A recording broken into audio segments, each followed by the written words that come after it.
Je suis fatiguée, j'ai une grande charge mentale, j'en ai marre de réfléchir, je me sens épuisée, je me sens stressée.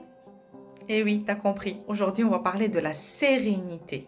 Bienvenue à toi dans cette nouvelle vidéo YouTube. Je m'appelle Haja, je suis coach parental et je t'accompagne et j'accompagne toutes les mamans pour atteindre leur bonheur de maman et bien sûr la sérénité au sein du foyer.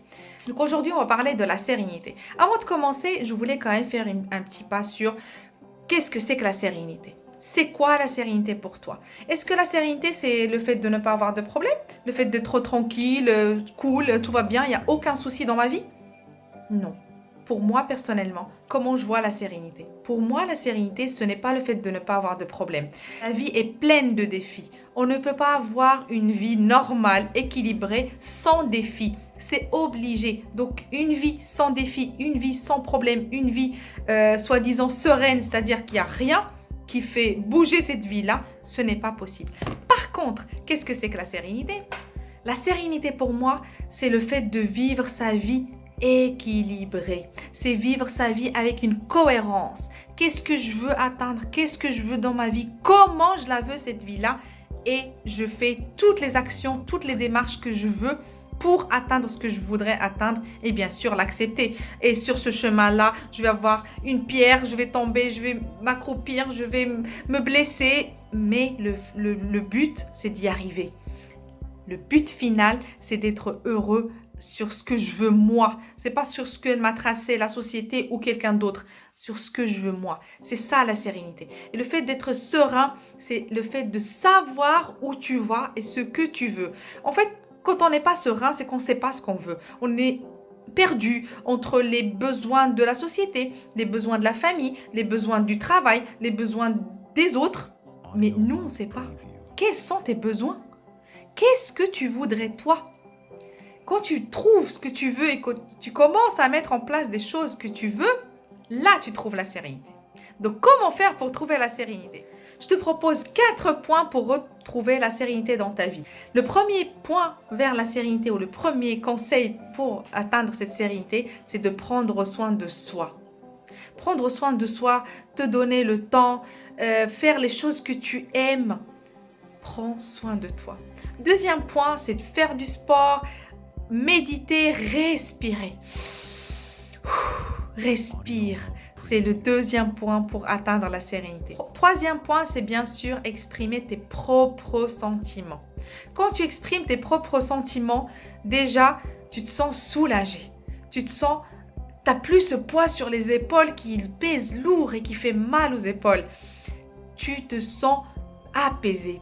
Déjà parce que tu as sorti ce que tu voulais, tu as dit tes besoins et en même temps, l'autre va bien sûr accepter tes besoins. S'ils sont bien exprimés et que tu as respecté le processus de la communication bienveillante, bien sûr que l'autre va écouter tes besoins. Et quand tes besoins sont écoutés et que toi-même tu respectes tes besoins, parce qu'en fait, souvent on dit « oui, l'autre ne me respecte pas, l'autre ne fait pas ci, l'autre ne me fait pas ça ».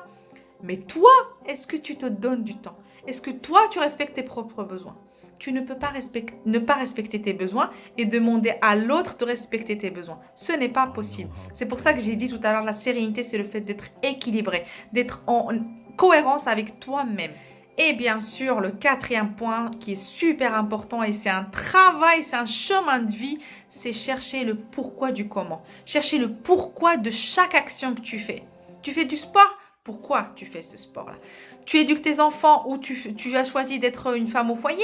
Pourquoi tu fais femme au foyer? Tu as choisi au contraire de laisser tes enfants à la garderie, d'aller travailler et finir le travail à 20h. Pourquoi tu finis le travail tard? Pourquoi tu laisses tes enfants tard à l'école? Etc. Vous avez plein d'exemples comme ça dans la vie où vous faites, c'est vos choix. Je ne peux pas décider à votre place. Personne ne peut décider à votre place. C'est votre vie, c'est votre choix. Mais pourquoi vous avez choisi ça? C'est ça qui est important.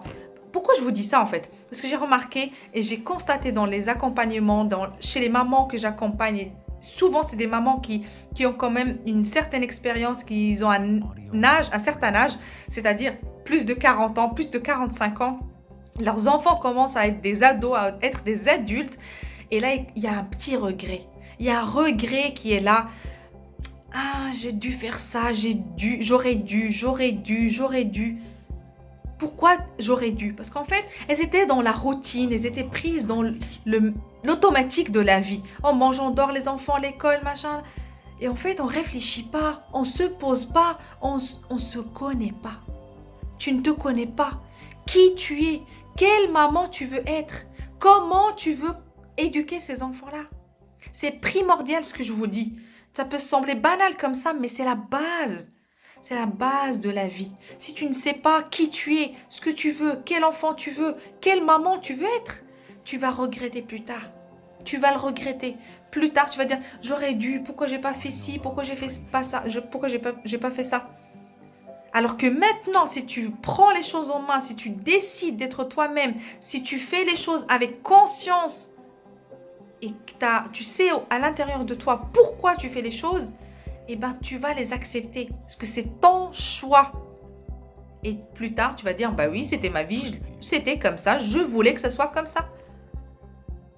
J'espère que cette vidéo te sera utile. N'hésite pas à la partager autour de toi. N'hésite pas à me mettre un petit commentaire en bas de la vidéo. N'hésite pas à liker et à me dire ce que tu en penses. Et si tu as d'autres points à rajouter, je me ferai un grand plaisir de te lire. Et bien sûr, si tu as d'autres sujets que tu aimerais que je traite, n'hésite pas à me mettre en commentaire tes sujets préférés.